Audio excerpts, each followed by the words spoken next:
With Farlight's new first-person update, new players and even the OG players like myself will struggle a lot when it comes to movement. Movement is far different from what it used to be before. They added sliding, buddies who give you movement speed, ziplines, characters with insane movement potential, and bunny hopping that's not quite consistent but does work if timed correctly. In this ultimate movement guide, we will cover everything that helps you move faster, become a harder target, and outplay your enemies. Plus, I will show you the one movement combo that many pros are using right now. I did play in this open beta, it is quite difficult, but you eventually get used to it. So without further ado, let's jump straight into it. I will hop into training in third person so you can see exactly how I move. You can obviously implement the same for first person, so there's no difference when it comes to character movement. I just want you to see what it looks like from another perspective. First of all, we will hop into settings. In general, you want to disable auto vaulting. It's no good when you do it by accident. Same goes for auto climbing. Under keyboard and mouse, scroll all the way down and look for sprint settings. This is your own preference. You either want to hold your button to sprint or just have it on automatic. I prefer automatic so I don't need to hold another button. You pretty much always sprint. For the keys, there's difference between toggling and holding to crouch. I prefer to hold my button to slide, so if I tap it, I don't do a full slide animation. It's a lot shorter. As long as I hold the button, I will be in the crouching or sliding stance. This is also your own preference. I ran toggle in other games, but I prefer holding here.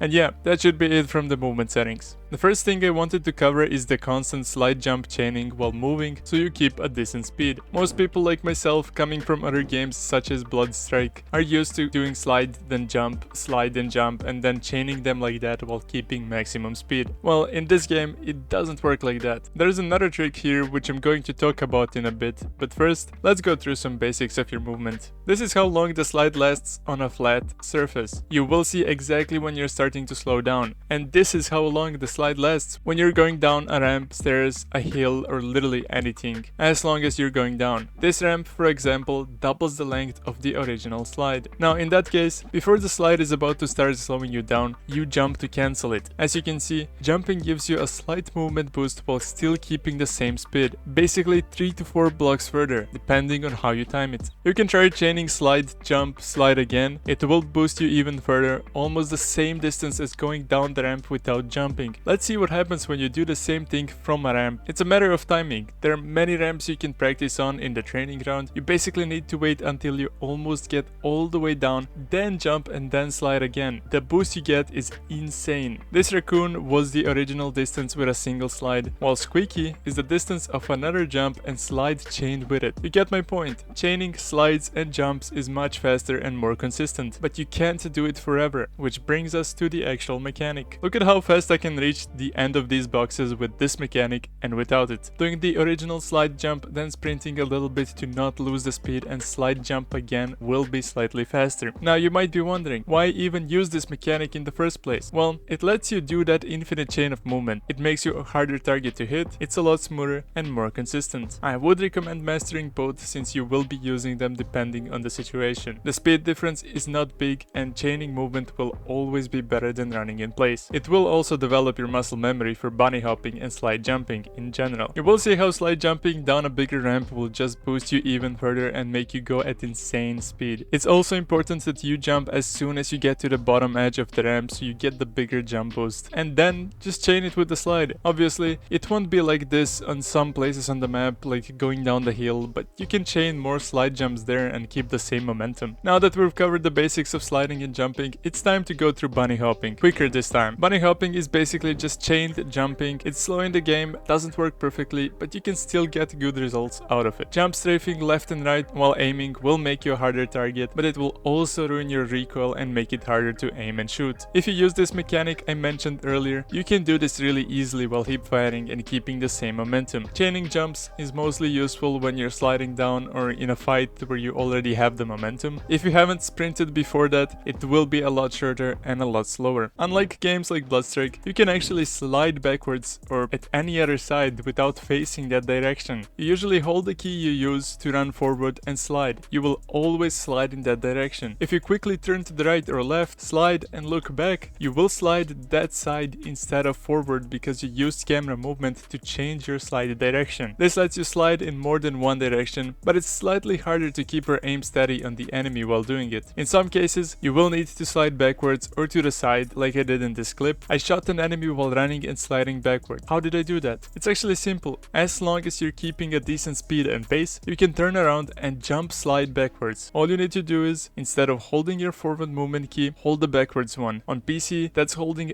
S instead of W to move backwards while facing forward. On mobile and controller, just drag the stick down. It's pretty simple, and with some practice and consistency, you will pull this off without any issues. Camera movement is really important, so if you aren't using quick flicks to slide in different directions, you should definitely start. We covered the basics and mechanics, but the mobility you find on the map is far more useful than that. Let's start with buddies. There are many buddies you can use for movement and more speed overall, so let's quickly go through all of the mobility buddies. Let's start with Nimbus. Nimbus can launch you and your teammates high in the air, allowing you to reposition to high ground, rotate over fights, or just get faster at certain spots. You can use Zephy. Put him down, he will create a wind that speeds up or slows down players. If you put him in front of you and keep running forward, you will gain a slight speed boost. If somebody else put it down and you're trying to run towards it, you will be slowed down. Just check which direction the wind is moving. You can use him combined with Nimbus to reach even further distance. Then we have Squeaky, one of my most favorite movement buddies. It's basically a cannon that launches you far away, also dealing damage if you land on an enemy or near it. You can also slightly change the direction while flying. You might think that Morph Drake is useless, but if you use it to transform into this little raccoon, you will become much smaller, still have decent speed, and move unnoticed. This can help you escape from a fight, hide if you need to, or just overall reposition. Many buddies such as Smokey and Calamurky allow you to reposition better, revive your teammates, or get out without any big risk. It's up to you to decide how you want to use them. When it comes to the maps, you can find the big cannon in a few spots. Use it to launch yourself higher and further. Really good for faster rotating or escaping. Use the ziplines for faster movement. You can also use your abilities while on them. Do not forget the thing that launches you high in the air to move even faster. It would mean a lot if you guys could comment down below what it's called. I kinda forgot. You can use one to reach another and just chain them over and over again for faster rotation. Pretty easy and pretty simple. There is a lot of stuff on the maps you can use for a mobility advantage. Don't be afraid to use them. You will need them to get out alive eventually. Now that we have covered mobility on the map, let's go through character mobility. Darkseid can become a ball that allows you to move faster, and you take less damage when enemies shoot at you. Bo has shockwave grenades that let you jump boost insanely fast and high into the air. You can chain both of his shockwaves if you spam fast enough and get crazy speed and height from it. It might take some time to get used to it, but it's one of the most fun abilities in the game for mobility in my opinion. MKR has a dash tactical ability, and his ultimate is the launch device that you can also find everywhere on the map. I mentioned it earlier, and yes, I just remember what it's called. Thank you. Also, MKR is currently being reworked if I'm not mistaken, so you won't be able to use him, but once he does get reworked, he might even have better mobility abilities, so stay updated. Kuido's Q tactical ability gives you insane mobility and faster movement speed, and you can chain bunny hopping without being slowed down. Honestly, so much movement potential here. Maggie is Maggie, you already know her. Vertical and horizontal dashing, also a good mobility character. Cypher has a tactical ability that lets you teleport to wherever you throw your teleport. It has a nice distance, and you can literally reposition anywhere, even on any high ground point, completely unnoticed. Really dope ability. Freddy's ultimate gives him a slight movement speed boost, and his clone ability allows him to move faster while healing or reviving teammates. If you're in the zone, you throw your clone to run forward while you pop a medkit. Then you teleport to the clone, and you're safely out of the zone fully healed, keeping the same movement. On the other hand, you can throw his clone to run somewhere, revive your teammates, and instantly teleport away in case somebody pushes you after reviving. There's honestly many cool things you can do with Freddy. Linkbo honestly has a lot of great mobility. Her wall ability gives her speed as long as the wall is active and moving. Her other ability transforms you into a small dragon that leaves a trail behind, but is much faster than her original movement. If I had to pick between Darkseid and Linkbo, I would definitely go for her. Night's Watch drone ability lets him move on a zipline that is slightly slower than the original one, but it's really good for repositioning. Phantom's ultimate ability allows her to move a lot faster, and nobody can see or hear her, which makes her ult insanely good. Momoi's Bitesy makes her smaller. She can also carry teammates and fly if leveled up. Sunil, Sienna, and Captain are being reworked, but if we look at Sunil's abilities now, he has some really nice mobility. Jump pads, movement speed, dashing. Makes me wonder what the rework will look like. Almost every hero has at least one mobility option, so test them out and see what suits your playstyle. Let me know in the comments who you main.